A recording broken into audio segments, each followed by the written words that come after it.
Dear students, आज हम sociology second year के फर्स्ट पेपर सामाजिक अनुसंधान सोशल रिसर्च के तहत वैज्ञानिक पद्धति साइंटिफिक मेथड के बारे में अध्ययन करेंगे।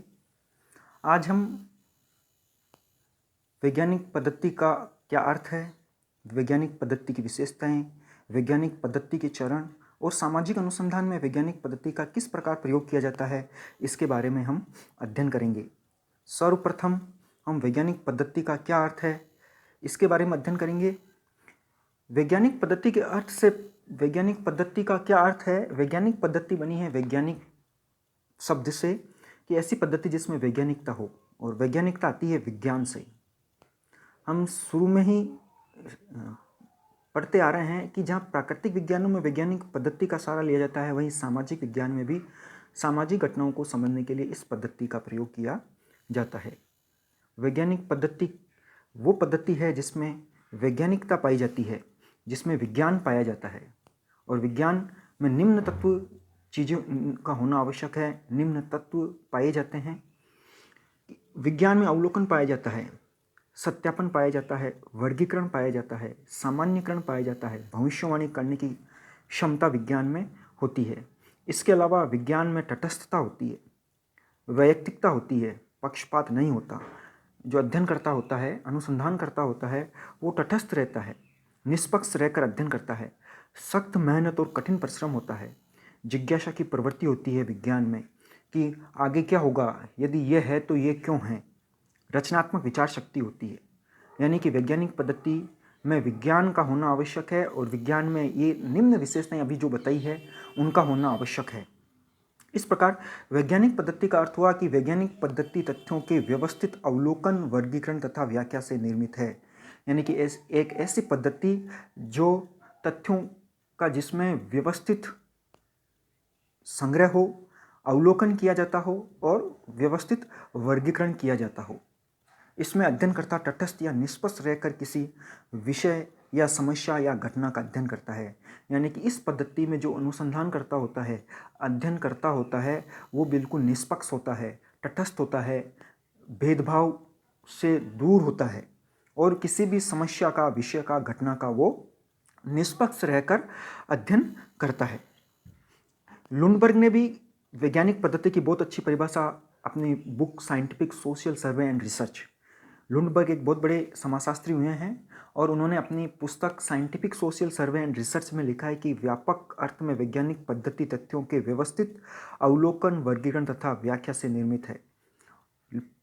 लुंडबर्ग आगे लिखते हैं कि समाज वैज्ञानिक में यह दृढ़ विश्वास पाया जाता है कि उनके सम्मुख जो समस्याएं हैं उनका समाधान सामाजिक घटनाओं के बुद्धिमत्तापूर्ण और व्यवस्थित अवलोकन, सत्यापन, वर्गीकरण तथा विश्लेषण द्वारा ही संभव है।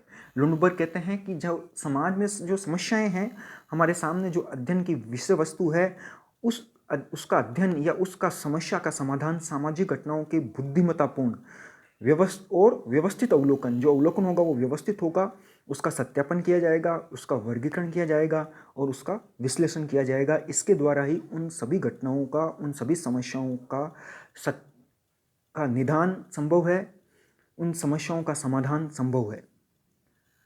वुल्फ ने भी वैज्ञानिक पद्धति की बहुत अच्छी परिभाषा दी है कि व्यापक अर्थों में कोई भी अनुसंधान विधि जिसके द्वारा विज्ञान की रचना और विस्तार होता है, वैज्ञानिक पद्धति कहलाती है। वापस बता रहा हूँ मैं, वुल्फ ये भी बहुत बड़े समाजशास्त्री हुए हैं। उन्होंने कहा कि कोई भी जो हमारा अध्ययन है, कोई भी जो रिसर्च है, कोई भी शोध है, कोई भी अनुसंधान है, कोई भी विधि है, कोई भी तरीका है, कोई भी पद्धति है, उसमें अगर विज्ञान की रचना और विस्तार होता है तो वो वैज्ञानिक पद्धति है। यानी कि एक ऐसी वैज्ञानिक पद्धति जिसमें विज्ञान आता हो, वैज्ञानिक पद्धति कहलाती है।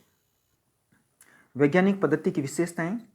वैज्ञानिक पद्धति की निम्न विशेषताएं होती है। पहला, ज्ञान का आधार वैज्ञानिक पद्धति है। अवलोकन द्वारा तथ्यों का संकलन, तथ्यों का वर्गीकरण एवं विश्लेषण, कार्यकारण संबंधों की विवेचना, सिद्धांतों की स्थापना तथा पुनर्परीक्षा, तर्क की प्रधानता, और अगला है वस्तुनिष्ठता। अब हम इनको थोड़ा सा डिटेल में देखते हैं। वैज्ञानिक पद्धति की क्या विशेषताएं होती है। वैज्ञानिक पद्धति की जो प्रमुख विशेषता है वो है ज्ञान का आधार वैज्ञानिक पद्धति है। यानी कि ज्ञान प्राप्त करना या तथ्य प्राप्त करना, किसी समस्या का समाधान प्राप्त करना, किसी का अध्ययन करना, और इस ज्ञान प्राप्त करने के लिए, तथ्य एकत्रित करने के लिए जो अध्ययन करता, अनुसंधान करता, अवलोकन, पद्धति का सहारा लेता है, अनुसूची है, प्रश्नावली काम में लेता है, सामाजिक सर्वेक्षण पद्धति काम में लेता है, वैयक्तिक जीवन अध्ययन पद्धति काम में लेता है, केस स्टडी काम में लेता है, सांख्यिकी पद्धति काम में लेता है, साक्षात्कार पद्धति काम में लेता है, इंटरव्यू लेता है, ऐतिहासिक पद्धति आदि का प्रयोग किया जाता है। दूसरा है अवलोकन द्वारा तथ्यों को एकत्रित किया जाता है। वैज्ञानिक पद्धति में तथ्यों का जो एकत्रण किया जाता है, तथ्यों का संग्रहण किया जाता है, तथ्य इकट्ठे किए जाते हैं, वो अवलोकन द्वारा किए जाते हैं। अवलोकन से तात्पर्य यह है कि व्यक्ति स्वयं देखकर तथ्यों का अवलोकन करता है। तथ्यों का वर्गीकरण एवं विश्लेषण किया जाता है। वैज्ञानिक पद्धति में तथ्यों का वर्गीकरण और विश्लेषण किया जाता है, क्या है का उल्लेख किया जाता है, कार्यकारण संबंधों की इसमें विवेचना की जाती है। कार्यकारण संबंधों की विवेचना के बाद सिद्धांतों की स्थापना की जाती है, किसी थ्योरी की स्थापना की जाती है, किसी सिद्धांत की स्थापना की जाती है। यदि उस सिद्धांत की स्थापना के बाद उस सिद्धांत की पुनर्परीक्षा भी की जा सकती है, पुनर्समीक्षा भी की जा सकती है कि जो हमने सिद्धांत बनाया वो सिद्धांत सही है या नहीं है। और जो सिद्धांत बनाए जाते हैं वो यूनिवर्सल होते हैं, सार्वभौमिक होते हैं, यानी कि उन सिद्धांतों को सभी समय स्थान पर उनका प्रयुक्त किया जा सकता है। सभी समय और स्थान पर वो सिद्धांत समान होते हैं। सिद्धांत सार्वभौमिक होते हैं, भविष्यवाणी करने की क्षमता होती है इसमें, यानी कि जो सिद्धांत होते हैं उनमें कार्य कारण के आधार पर किसी भी चीज़ की भविष्यवाणी की जा सकती है। तर्क की प्रधानता होती है और वस्तुनिष्ठता होती है।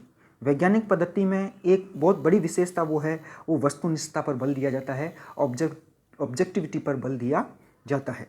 वैज्ञानिक पद्धति के चरण और सामाजिक अनुसंधान में वैज्ञानिक पद्धति का प्रयोग अब ये हम अगली स्लाइड में अध्ययन करेंगे। Thank you.